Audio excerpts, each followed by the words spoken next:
ایک دفعہ کا ذکر ہے کہ ہندوستان کے گاؤں رام نگر میں ایک زویا نام کی عورت رہتی تھی۔ اس گاؤں کی عورت کی خوبصورتی کی تعریف کمر کے پتلے پن سے ہوتی تھی۔ مردوں کے لیے انتہائی پرکشش سمجھی جاتی تھی۔ جب زویا ایک چھوٹی لڑکی تھی، اس کا وزن دوسری لڑکیوں کی طرح نارمل تھا۔ جیسے جیسے وہ بڑی ہوئی، اس نے کھانے کی ایک بے قابو عادت پیدا کی۔ کھانے کا کوئی حصہ ایسا نہیں تھا جسے زویا ختم نہ کر سکے۔ تھوڑی ہی دیر میں اپنی پلیٹ صاف کر لیتی، چاہے اسے کتنا ہی کھانا دیا جائے۔ اب بھی زیادہ عرصہ نہیں گزرا تھا کہ وہ گاؤں کی سب سے موٹی خاتون بن گئی۔ جیسے زویا کا وزن زیادہ سے زیادہ بڑھتا گیا، گاؤں کے تمام مردوں نے اس کی تعریف کرنا چھوڑ دی، یہاں تک کہ اس سے ملاقاتیں کرنا بھی چھوڑ دی۔ ایک ایک کر کے اس کی تمام سہیلیوں نے شادی کر لی۔ صرف زویا اب بھی اپنے پتا مسٹر آیوش کے گھر میں رہ رہی تھی۔ ہر گزرتے دن کے ساتھ مسٹر آیوش بہت پریشان ہو گئے۔ ان کی بیٹی کو کبھی شوہر نہیں ملے گا۔ زویا کی چھوٹی بہنوں کی شادی ہو چکی تھی اور وہ خوشی سے اپنے شوہروں کے ساتھ رہ رہی تھی۔ صرف زویا ہی پیچھے رہ گئی تھی، اب بھی سنگل اور غیر شادی شدہ۔ یہ بات مسٹر آیوش کو بہت پریشان کر رہی تھی۔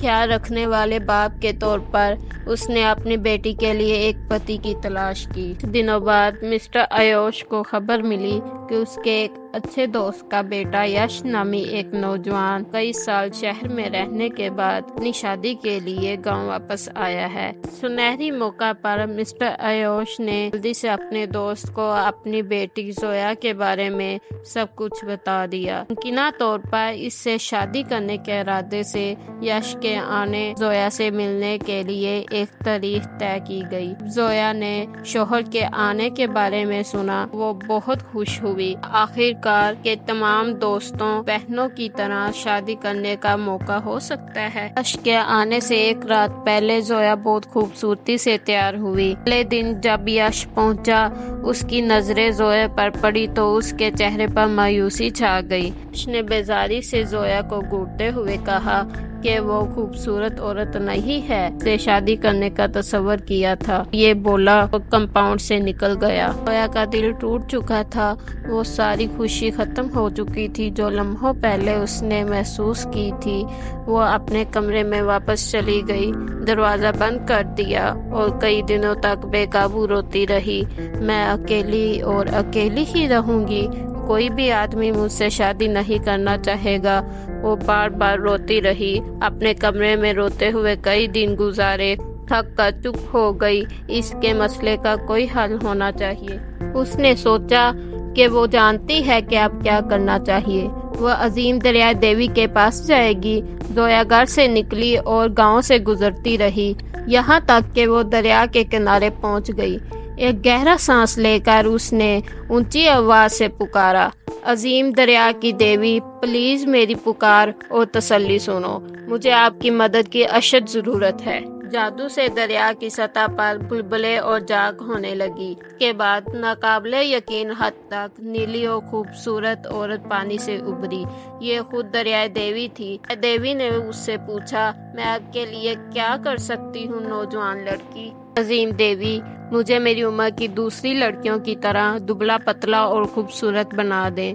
زویا نے اپنی آنکھوں میں آنسو بھرتے ہوئے کہا، گاؤں کے تمام مردوں نے میرے جسم کی سائز کی وجہ سے مجھے ٹھکرا دیا ہے۔ میرے تمام دوست شادی شدہ ہیں اور میں یہاں اب بھی ناپسندیدہ اور اکیلی ہوں۔ برائے کرم مجھے پتلا بننے میں مدد کریں تاکہ میں اپنی شادی کے لیے ایک پتی کی تلاش کر سکوں۔ دریائے دیوی نے زویا کو رحم کی نظر سے دیکھا، میری پیاری، آپ ویسے ہی بہت خوبصورت ہیں، آپ کو دوسروں کی سوچ کے باوجود خود کو پیار کرنا سیکھنا چاہیے۔ میں آپ کی مدد کروں گی۔ اگلے دن بازار میں آپ کو ایک ایسا آدمی ملے گا جو آپ سے پیار کرے گا، آپ کی قدر کرے گا اور آپ کو اس کی بیوی کے طور پر جانا جائے گا۔ میں آپ سے اس بات کا وعدہ کرتی ہوں۔ زویا نے سوچا اور نفرت سے دیکھا، دریائے دیوی، یہ کافی نہیں ہے۔ میں چاہتی ہوں کہ اس گاؤں کے تمام مرد جنہوں نے مجھے پچھلے سالوں میں ٹھکرایا اور ذلیل کیا۔ دریائے دیوی ایک لمحے کے لیے خاموش ہو گئی، پھر اس نے سادگی سے کہا، ہو گیا۔